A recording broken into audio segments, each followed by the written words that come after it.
तो चैप्टर 4 का ये पार्ट है। चैप्टर 4 जो मैग्नेटिक इफेक्ट ऑफ करंट का, उसमें से हम लोग कंटिन्यू करने जा रहे हैं यहाँ पे। मैग्नेटिक इफेक्ट ऑफ करंट के इस पार्ट का, मैग्नेटिक फील्ड इनसाइड है स्ट्रेट सोलेनॉइड। इनफैक्ट इसको स्ट्रेट सोलेनॉइड बोला जाए या इलेक्ट्रोमैग्नेट भी आप बोल सकते हो, है ना। और ये क्या होता है, इसमें एक सोलेनॉइड मीन्स, सोलेनॉइड का मतलब क्या होता है। सबसे पहली बात आती है कि सोलेनॉइड का मतलब क्या होता है। इसका मतलब होता है इंसुलेटेड कॉपर वायर। ये जो होती है इंसुलेटेड कॉपर वायर, ये इंसुलेटेड कॉपर वायर जो होती है, this one is bound closely in the form of helix.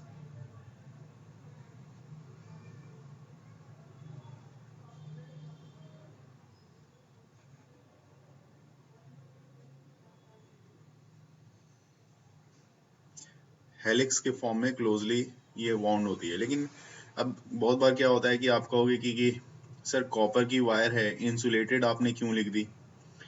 तो कॉपर की जो वायर होती है, घर में भी आप देखते हो, जो कॉपर की वायर होती है उसके ऊपर कॉपर का कलर होता है, एक प्लास्टिक कलर कॉपर की होती है। और जब भी इलेक्ट्रिशियन उसमें एक वायर को दूसरे वायर से ज्वाइंट करता है, तो इस दोनों वायर को ऊपर से वो क्या करता है, ऊपर से एक बार रब करता है। चाहे वो नाइफ से रब कर दे या फिर उसके पास जो भी इक्विपमेंट हो, उससे ऊपर से रब करता है। रब करने के बाद ही इस दोनों वायर को ये ज्वाइन कर पाता है।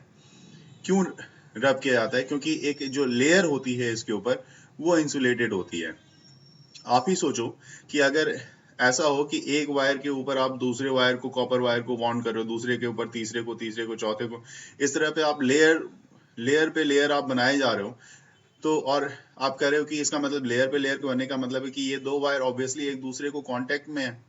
और अगर एक दूसरे वायर को एक दूसरे के कांटेक्ट में होगा तो क्या होता है, तो शॉर्ट सर्किट हो सकती है। तो इसलिए कोशिश ये रहती है कि ये जो है वायर जो आप यूज करते हो एक दूसरे के ऊपर वाउंड करने का जो काम कर रहा है, वो वायर कैसी होनी चाहिए, तो वो इंसुलेटेड वायर होनी चाहिए। इंसुलेटेड होने से क्या होता है, वायर एक दूसरे के कांटेक्ट में नहीं रहता है। और जो आपने जैसे मान लो एक लेयर बनाया, ये लेयर एक बन गया, तो इसके ऊपर दूसरी लेयर जो बनती है वो उससे इंडिपेंडेंट रहती है, उसके टच में नहीं रहता। तो इसलिए इसको बोला जाता है इंसुलेटेड कॉपर वायर। और ट्रांसफार्मर वगैरह में इसमें बहुत ही क्लोजली वाउंड करने के काम ये आता है। और इसके साथ साथ ये जो डायग्राम मैं दिखा रहा हूँ, आप यहाँ पे डायग्राम देखोगे, ये डायग्राम है। इसको जैसे कि मैं आपको बताया भी मैंने, इसको इलेक्ट्रोमैग्नेट भी आप बोलते हो, है ना। इसको आप इलेक्ट्रोमैग्नेट, जो कि आप बचपन में क्या करते थे, एक पिंस को यहाँ पे वायर लेते थे, एक नेल पे या किसी भी लोहे के इस पे वायर को इस तरह से वाउंड करते थे। और वाउंड करके इसके ऊपर बैटरी के कनेक्शन, मतलब एक तरफ पॉजिटिव बैटरी का और दूसरी तरफ बैटरी के निगेटिव को कनेक्ट करके, और यहाँ पे कुछ पिंस रखा होता था, उस पिंस को अट्रैक्ट कराते थे आप। तो आप बोलते थे कि आपने मैग्नेट बना लिया, मैग्नेट बना लिया। मतलब ये किस तरह का मैग्नेट हो गया, ये एक आर्टिफिशियल मैग्नेट हो गया। आर्टिफिशियल मैग्नेट में क्या फायदा है आपको, कि इसकी स्ट्रेंथ को आप बढ़ा भी सकते हो। अगर आप करंट को बढ़ाओगे तो इसकी स्ट्रेंथ बढ़ जाएगी, अगर करंट कम करोगे तो स्ट्रेंथ कम हो जाएगी। और अगर आपने इसमें क्या कर दिया, बैटरी को हटा दिया, तो ये बिल्कुल नल हो जाएगा, कोई स्ट्रेंथ नहीं रह जाएगी। लेकिन परमानेंट मैग्नेट में ऐसी बात तो होती नहीं। परमानेंट मैग्नेट में जो नॉर्थ और साउथ बने होते हैं, उसकी स्ट्रेंथ फिक्स होती है, इसको बढ़ा या कम आप ज्यादा या कम नहीं कर सकते आप। तो यहाँ पे जो सोलिनॉइड है ना, ये सोलिनॉइड जो वर्ड आया हुआ है आपको, सोलिनॉइड, ये कहाँ से आया है इसके बारे में भी मैं बता दूं आपको। सोलिनॉइड वर्ड आया है, ये एक ग्रीक वर्ड है। मोस्टली जितनी भी चीजें आती हैं वो सब, मोस्टली साइंस का जो मैक्सिमम वर्ड है, वो एक ग्रीक से आया हुआ है। ग्रीक वर्ड मतलब होता है चैनल। इसका मतलब क्या होता है, इसका मतलब होता है चैनल। चैनल से साफ पता लग रहा है कि देखो आप यहाँ पे देख रहे हो, एक के बाद दूसरा, दूसरे के बाद तीसरा, इस तरह से लाइकवाइज ये रेगुलर बना हुआ है, रेगुलर फॉर्म में। तो इसको आप क्या बोलोगे, चैनल ही बोलेंगे इसको। तो इसको सबसे पहले इस वर्ड को यूज किया था आपके साइंटिस्ट एम्पियर ने, है ना।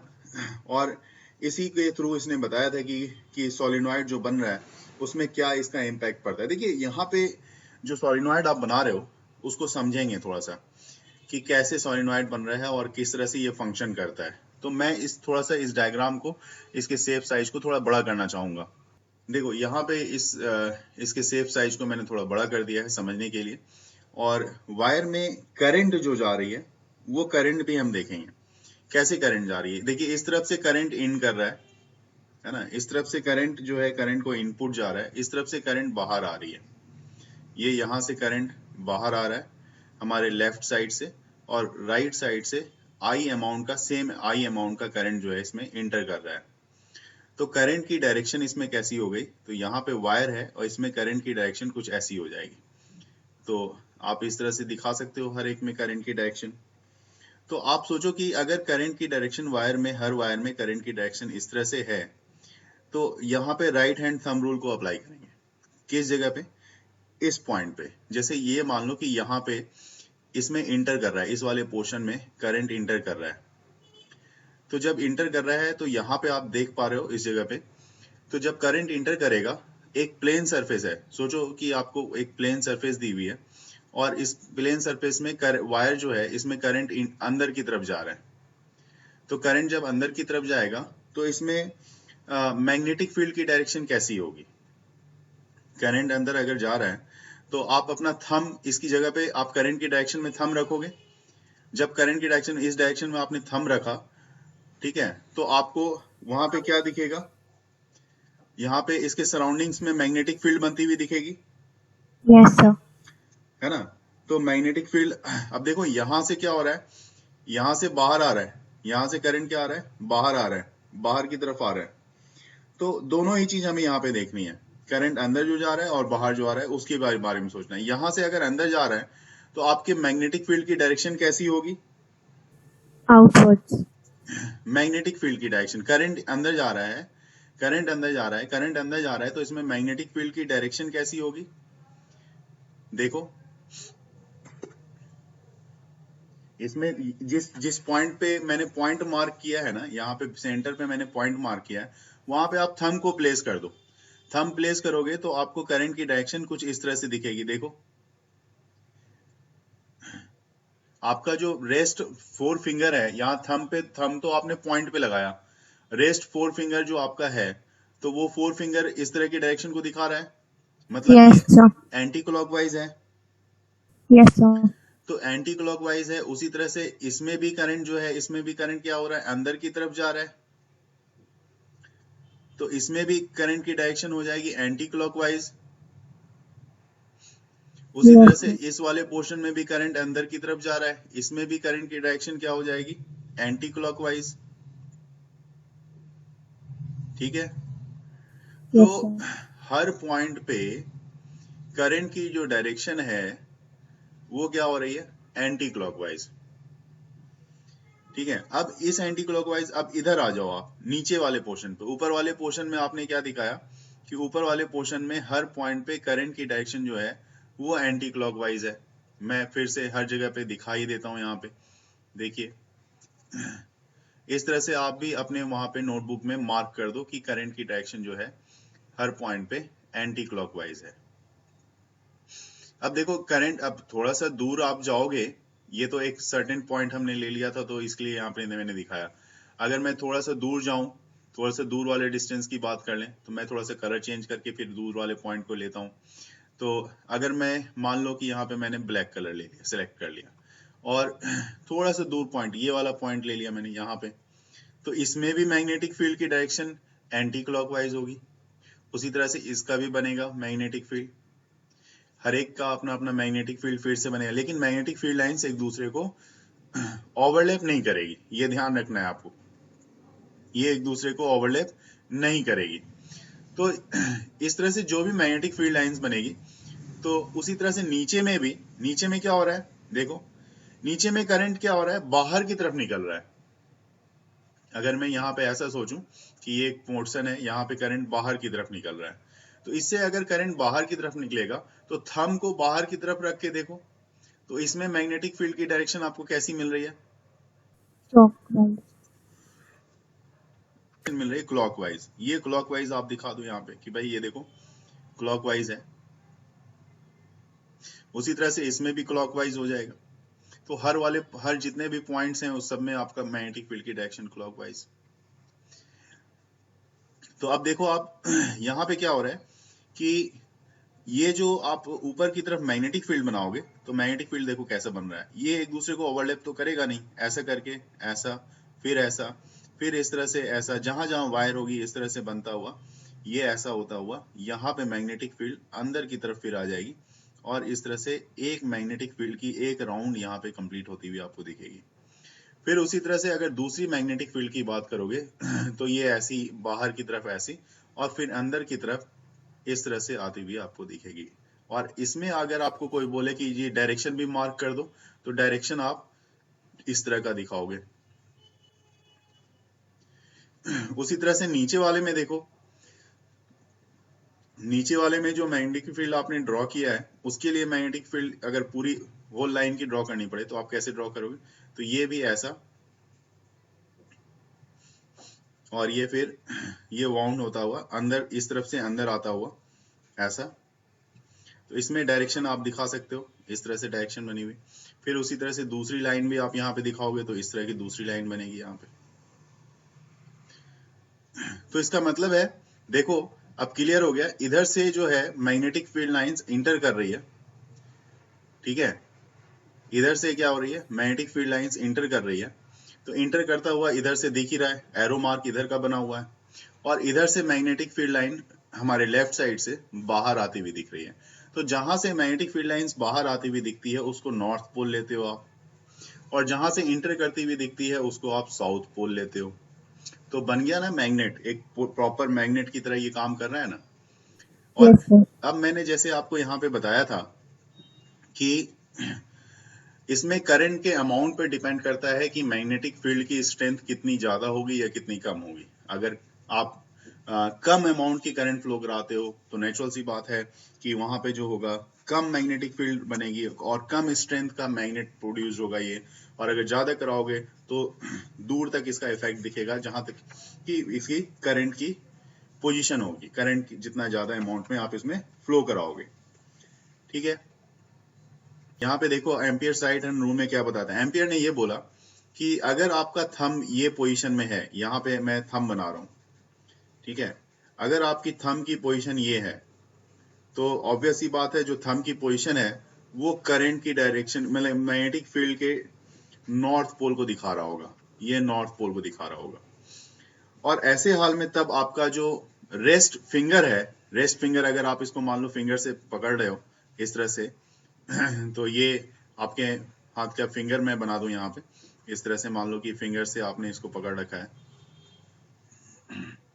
ठीक है, इस तरह से पकड़ लिया आपने। तो ये जो रेस्ट पार्ट है आपके हाथ का, तो ये रेस्ट पार्ट क्या बताएगा, ये डायरेक्शन ऑफ करंट को बताएगा। ध्यान से देख लो आप इसको, यहां से ये फिंगर है ना, थंब के बाद ये पहला फिंगर, ये दूसरा, ये तीसरा और ये चौथा फिंगर है। तो ये इसकी डायरेक्शन किधर है, इसकी डायरेक्शन इस तरफ है, ऐसे है। तो इसकी डायरेक्शन ऐसे मतलब ये किसको बतला रहा है, ये डायरेक्शन ऑफ करंट को बतला रहा है। क्योंकि इस चैप्टर में करंट और मैग्नेटिक फील्ड की डायरेक्शन ही अपने आप में फाइंड करना बहुत बड़ा चैलेंज होता है। तो ये डायरेक्शन ऑफ करंट आपका चार फिंगर जो है जो एक साथ इस डायरेक्शन में दिख रहा है, ये करंट डायरेक्शन ऑफ करंट को बता रहा है। और थंब जो है ये नॉर्थ पोल को रिप्रेजेंट कर रहा है। और ये आपका कौन सा हैंड है, तो ये राइट हैंड रूल है, क्योंकि ऊपर में ही मैंने लिख दिया है। तो ये आपने अगर राइट हैंड आप इस तरह से प्लेस करते हो तो आप बता सकते हो कि करंट की डायरेक्शन किधर होगी, जिसके कारण नॉर्थ पोल जो है सोलेनॉइड का किस तरफ फॉर्म होगा वो आपको क्लियर कर सकते हो। अगर आपको कैलकुलेशन करना है मैग्नेटिक फील्ड का लॉन्ग सोलेनॉइड में, तो सबसे पहले आप ये कंसीडर कर लो कि ये जो सोलेनॉइड है ये यूनिफॉर्मली वॉन्ड है हर पॉइंट पे, है ना, हर पॉइंट पे ये यूनिफॉर्मली वॉन्ड है। और बाहर की तरफ जो इसकी मैग्नेटिक फील्ड होगी, चाहे बाहर मैं बोलूं तो बाहर ये कह सकता हूँ कि इस तरफ इसके अपर पोर्शन में, इसके लोअर पोर्शन में ये आउटसाइड मतलब outside this solenoid magnetic field क्या होती है, जीरो होती है। वो क्यों होती है उसके बारे में भी हम लोग बात करेंगे, लेकिन फिलहाल मैं अभी आप इस चीज को कंसीडर करके चलोगे कि आउटसाइड मैग्नेटिक फील्ड जीरो होती है। ठीक है, तो अब मैं इसकी रिप्रेजेंटेशन इसके करने के पहले इसको प्रॉपर मैं ड्रॉ कर देता हूँ। क्या दिखाया था राइट हैंड रूल में कि हमने इस तरफ नॉर्थ दिखाया था, जो थंब की डायरेक्शन थी, और नॉर्थ इस तरफ दिखाया था, तो आपको वहां पे दिख रहा था कि करंट की डायरेक्शन उसमें कैसी है वो आपको दिख रहा था। अब हमने इस तरफ ले लिया है, तो इस तरफ ले लिया है तो ऑब्वियस सी बात है यहाँ पे करंट की डायरेक्शन कुछ अलग रही होगी। तो करंट की डायरेक्शन क्या अलग रही होगी उसको यहाँ पे रिप्रेजेंट करने की जरूरत है। तो देखिए यहाँ पे मैं क्या दिखा रहा हूँ कि एक डॉट से दिखा रहा हूँ। यहाँ पे मैं दिखा देता हूँ, यहाँ पे ये एक डॉट येलो कलर से मैं डॉट दिखा रहा हूँ। ये देखो, ये छोटे छोटे डॉट्स लाइन मैंने दिखाए हैं यहाँ पे, इससे डॉट्स दिखा रहा हूँ। और दूसरी तरफ नीचे वाले में इसी को मैं क्रॉस से दिखा रहा हूँ, इस तरह से क्रॉस से दिखा रहा हूँ। ये एक्चुअल में ये रिप्रेजेंटेशन है, ये बताएगा कि करंट किधर से आ रहा है और करंट किधर से जा रहा है ना। दोनों चीज कर दिया और दोनों को मैंने यहाँ पे दिखा दिया है आपको। और इसमें या तो आप ऐसा भी बोल सकते हो पॉइंट मार्क किया हुआ है, तो पॉइंट मार्क क्या होता है, comes out of the plane of the paper, ये जो प्लेन है उसे पेपर के बाहर आ रहा है, और ये enter into the plane of the paper, दोनों ही ले सकते हैं। अब इसमें एक रेक्टेंगुलर पोर्शन को मैं कंसीडर कर देता हूँ, देखेंगे रेक्टेंगुलर पोर्शन मैं कैसा कंसीडर कर रहा हूँ, वो भी चीज देख लेते हैं ताकि वो हमें हेल्प करेगा थोड़ा। तो हमने यहाँ पे क्या किया है, एक इस तरह का रेक्टेंगुलर पोर्शन कंसीडर कर लेते हैं। यहाँ पे मैं ड्रॉ करके दिखाता हूँ आपको, देखो ऐसा, और यहाँ से फिर ऐसा बाहर की तरफ ऊपर जाता हुआ परपेंडिकुलर होता हुआ, फिर ऐसा, और फिर नीचे की तरफ आता हुआ।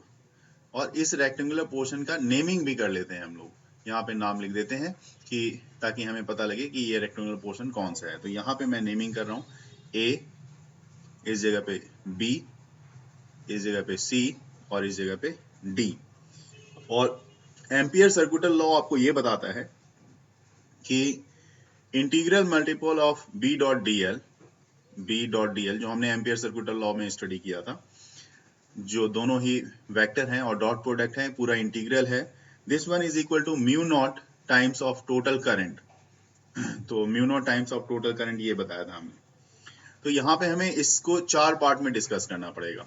चार पार्ट कहने का मतलब ए से बी के लिए एक बार, बी से सी के लिए, सी से डी के लिए और डी से फिर ए के लिए। तो हर एक पार्ट को यहाँ पे हम डिस्कस करेंगे। डायग्राम हमने देख लिया है, तो कैसे इसकी मैग्नेटिक फील्ड निकाली जाएगी वो देखते हैं हम लोग। तो देखिए अभी आप यहाँ पे क्या लिखने जाओगे, आप लिखोगे ऐसा, integration of B dot d l, और ये पूरे के लिए बात कर रहे हैं हम लोग, this one is equal to integration. अब मैं यहाँ लूप नहीं लूंगा, इससे पहले लूप लिया था क्योंकि वो एक रेक्टेंगुलर लूप बना रहा था। अब मैं लूप नहीं लूंगा, मैं बी से डी एल के लिए सबसे पहले ए से बी के लिए लाइन के लिए मैं बात कर रहा हूँ, तो B dot d l A से बी के लिए, फिर B dot d l, B dot d l मैं फिर इस बार बात करूंगा बी से सी के लिए, प्लस इंटीग्रेशन इसमें फिर से मैं कर रहा हूं बी डॉट डी एल, और ये वाला जो पार्ट है बी डॉट डी एल ये आपका सी, ए से बी, बी से सी, इस बार सी से डी के लिए कर लेंगे, और फिर B dot d l, B dot d l, और ये आपका डी से फिर ए पे आप पहुंच जाओगे, यहां तक आ जाओगे। पूरे का इंटीग्रेशन वन बाय वन एक एक पार्ट को देखेंगे बेटा। यहाँ पे बी डॉट डी एल जो है ना, बी डॉट डी एल ये जो बी से सी के लिए है, बी से सी के लिए, यहाँ पे देखो आप बी से सी के लिए, और ये क्या हो रहा है, ये बी डॉट डी एल मतलब मैग्नेटिक फील्ड और लेंथ, ये कितनी एंगल बना रहा है एक दूसरे के साथ, किसके लिए, तो बी से सी के लिए। देखो 90. 90 डिग्री बना रहा है। Yes, sir. यहाँ से बी से सी मतलब मैग्नेटिक फील्ड आपकी इस डायरेक्शन में है और लेंथ जो है इस डायरेक्शन में है। तो इसकी टोटल लेंथ ए से बी की लेंथ की बात करें तो ए से बी, बी से सी, ये सब लेंथ क्या है, ये एल लेंथ का है। तो ये 90 डिग्री बना रहा है, तो मैंने लिख दिया जी 90 डिग्री है। तो यहाँ पे आप डॉट प्रोडक्ट है, डॉट प्रोडक्ट के लिए 90 degree B d l cos 90 लोगे, तो cos 90 कितना हो जाएगा, 0। Yes, sir. तो ये पूरा का पूरा क्या हो गया, B से C के लिए ये 0 हो गया। उसी तरह से अगर इंटीग्रेशन आप A से D के लिए करोगे तो A से D के लिए भी सेम चीज आएगा, डायग्राम में जैसा आप देख पाओगे वहां पे, वो भी BDL cos 90 हो जाएगा। और BDL cos 90 जो हो गया वो फिर से आपका 0 हो जाएगा। ये किसके लिए, A से D के लिए। मतलब A से D, ये वाला A से D और B से C, ये दोनों पार्ट कैंसिल। इसके कारण तो मैग्नेटिक फील्ड कुछ होगा ही नहीं। अब एक बात और हो जाती है कि magnetic field outside the solenoid, जैसे कि मैंने शुरू में ही बोल दिया था आपको वहां पे कि क्या होगा, B equal to 0 for points outside the solenoid.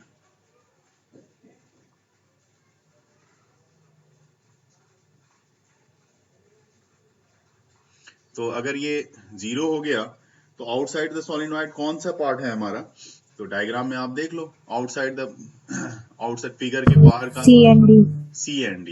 तो C और D भी कैंसिल कर देता हूं मैं यहाँ पे। अब मैंने 3 चीजों को कैंसिल कर दिया यहाँ पे, C एंड D ये भी कैंसिल हो गया। अब सिर्फ रह गया B डॉट DL जो कि A और B के लिए हमारे पास यहाँ पे दिख रहा है। तो अगले के लिए काम कर लेते हैं, जो बचा हुआ पार्ट है सिर्फ उसका एक सिंगल पार्ट बच गया, उसके लिए काम कर लेते हैं। तो इंटीग्रेशन ऑफ जो B डॉट DL हमने होल इंटीग्रेशन के लिए लिया था, होल लूप के लिए लिया था, रेक्टेंगुलर लूप के लिए, वो अब आपके पास जो हो जाता है वो सिर्फ एक के लिए बच रहा है, A से B के लिए, B डॉट DL। और वो एक दूसरे के साथ B और DL इस केस में एक दूसरे के साथ, तो ये एक दूसरे के साथ 0 डिग्री का एंगल बना रहा है। तो ये सिर्फ रह गया, B को बाहर कर दो क्योंकि मैग्नेटिक फील्ड यूनिफॉर्म है। इंटीग्रेशन DL का करोगे किसके लिए, A से B के लिए, तो ये कितना हो जाएगा, B इंटू L, क्योंकि वहां पे लेंथ मैंने दिखा दिया था, लेंथ L है ना। लेंथ L किसके इक्वल है, तो L A से B तक की लेंथ है, AB तक की। तो AB ऑफ रेक्टेंगुलर लूप है ना, AB of rectangular loop ABCD।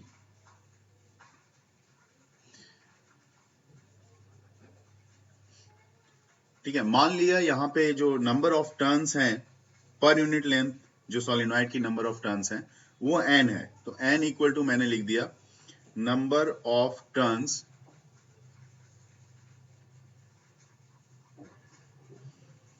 पर unit length of the solenoid.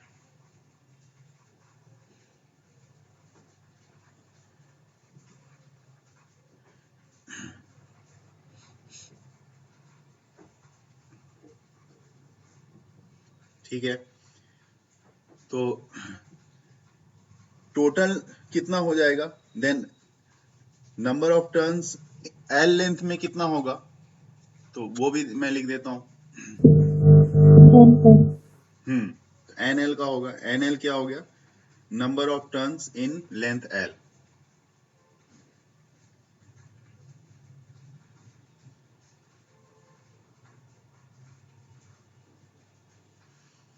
ठीक है, और टोटल जो आपने यहाँ पे करंट थ्रेड हुआ है, मतलब टोटल इस तरह से वाउंड किया हुआ है आपने, है ना। देखो इसको भी देखेंगे, इसकी लेंथ आपने क्या ली है, इसकी लेंथ है L, मतलब इतने दूर तक का जो लेंथ है इसमें n नंबर ऑफ टर्न्स हैं, इसलिए आपने क्या लिखा है इसको, n इंटू L, जो कि कैपिटल N से रिप्रेजेंट होता है। ठीक है, तो यहाँ पे आप क्या करोगे कि आप बोलोगे कि टोटल करंट थ्रेडिंग जो हो रही है,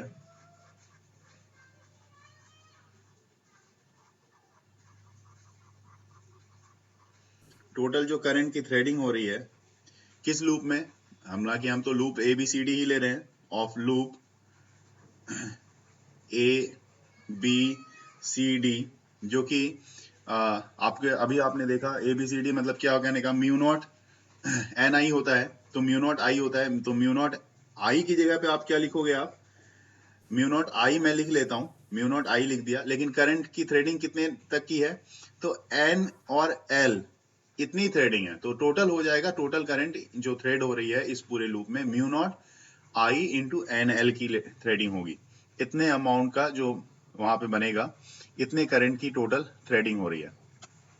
और वैसे हाल में आप इसको क्या लिखोगे, किसके इक्वल लोगे ये, तो B इंटू एल के इक्वल, ये एम्पियर सर्कुलर लॉ से वहां पे जो हमारे पास आया था, तो B इंटू एल के इक्वल आया था। B इंटू एल किसके इक्वल आ रहा है हमारे पास, mu naught N I L. ठीक है, इसमें कैंसिल करो, देखो क्या कैंसिल हो रहा है, एल और एल कैंसिल हो रहा है, तो एल और एल हमने कैंसिल कर दिया, तो B इक्वल टू हमारे पास आ गया mu naught into N into I, ये फॉर्मूला आ गया, B equal to mu naught into N into I. तो ये यही फॉर्मूला हो जाता है solenoid of the magnetic field. और इसके लिए जो एक ग्राफ भी ड्रॉ करना होगा, जो ग्राफ आपका होता है डिस्टेंस वर्सेस मैग्नेटिक फील्ड का ग्राफ होता है, तो वो मैं दिखा, देखिए ये ग्राफ रेडी हो गया, डिस्टेंस और मैग्नेटिक फील्ड का, जो ये एंड पॉइंट है सोलिनॉइड का, ये जो एंड पॉइंट होता है इसको बोला जाता है एंड पॉइंट ऑफ सोलिनॉइड। मतलब इससे साफ पता लगता है कि सोलिनॉइड के एंड पॉइंट पे जो होती है मैग्नेटिक फील्ड आधी हो जाती है ना, और बीच में सेंटर पे मैग्नेटिक फील्ड क्या होगी, मैक्सिमम होती है, और इसके बिल्कुल एंड पॉइंट पे इसकी मैग्नेटिक फील्ड क्या हो जाती है, हाफ हो जाती है। जिस तरह से अब मैं एक बार डायग्राम पे आता हूँ, डायग्राम की बात कर लेते हैं। ये रहा आपका डायग्राम, यहाँ पे आप देखोगे,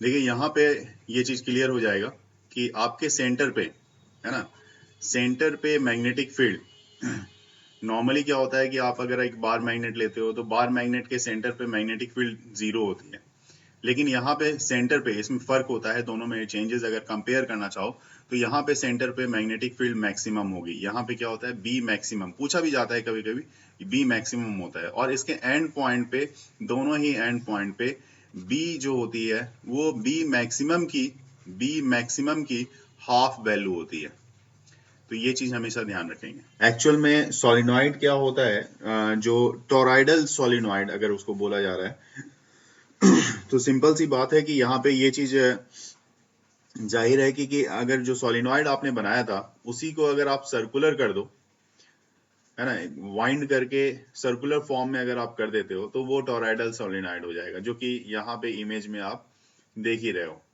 तो इसको आपने कंप्लीटली ऐसा वाउंड कर रखा है, जैसे लग रहा है कि कभी कभी सिप में जो होता है ना, सिप में एक ट्यूब होती है जिसको इस तरह से वाउंड करते हैं, है ना, देखा होगा सिप में जो Yes, ट्यूब sir. होती है, तो बिल्कुल Yes. वैसा ही टाइप से इसको वाउंड किया हुआ है, और इसी को बोला जाएगा टोरॉइडल सोलिनॉइड।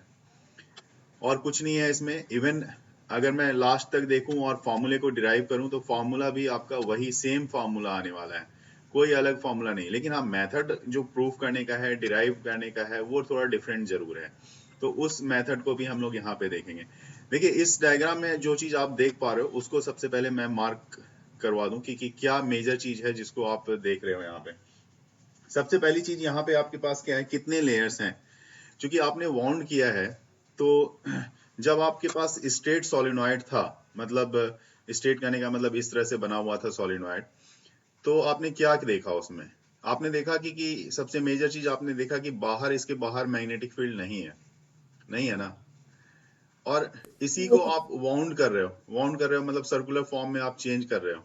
तो सर्कुलर फॉर्म में अगर मैं इसी को थोड़ा सा इस वे में चेंज करने की कोशिश करूं एक रफ डिजाइन के थ्रू, तो इसका मतलब है कि अंदर की तरफ भी मैग्नेटिक फील्ड नहीं होगी और इस तरफ भी, मतलब इस, अगर इस डायग्राम में मैं देखूं तो यहाँ पे मैग्नेटिक फील्ड नहीं होगी और बाहर मैग्नेटिक फील्ड यहाँ पे नहीं होगी, तो ऑब्वियस ही बात है मैग्नेटिक फील्ड कहाँ होगी, तो ये जो एरो मार्क दिख रहा है और जो बी दिख रहा है लिखा हुआ, इसमें मैग्नेटिक फील्ड होगी सिर्फ। हालांकि इसको, इसके लिए हमने अगर प्रूफ करना है तो हमने अलग अलग यहाँ पे डिस्टेंस भी लिया हुआ है।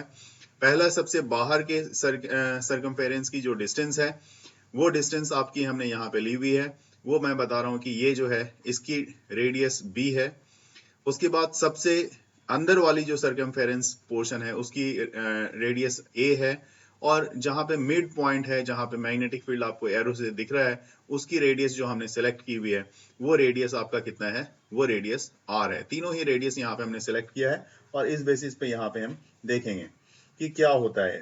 तो जैसे कि अभी मैंने बताया कि सोलेनॉइड को कैसे डिफाइन किया जाए। सबसे पहली बात यह है कि आप कहोगे कि ये टोरॉइडल सोलेनॉइड को सबसे पहले तो डिफाइन करके बता दूं, तो डिफिनेशन क्या होगी इसकी, वो मैं यहाँ पे आपके लिए लिख देता हूं।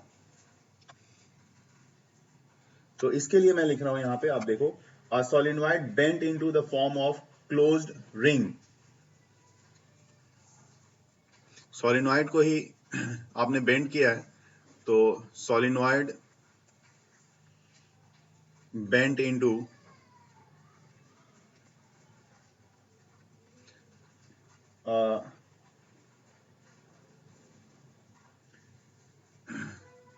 Bent into the form of, कर लो आप,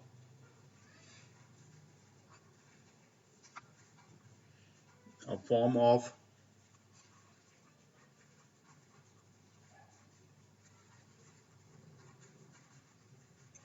closed loop या रिंग, ऐसा क्लोज लूप या रिंग भी आप लिख सकते हो, इज कॉल्ड, इसी को बोला जाएगा टोरॉइडल सोलेनॉइड।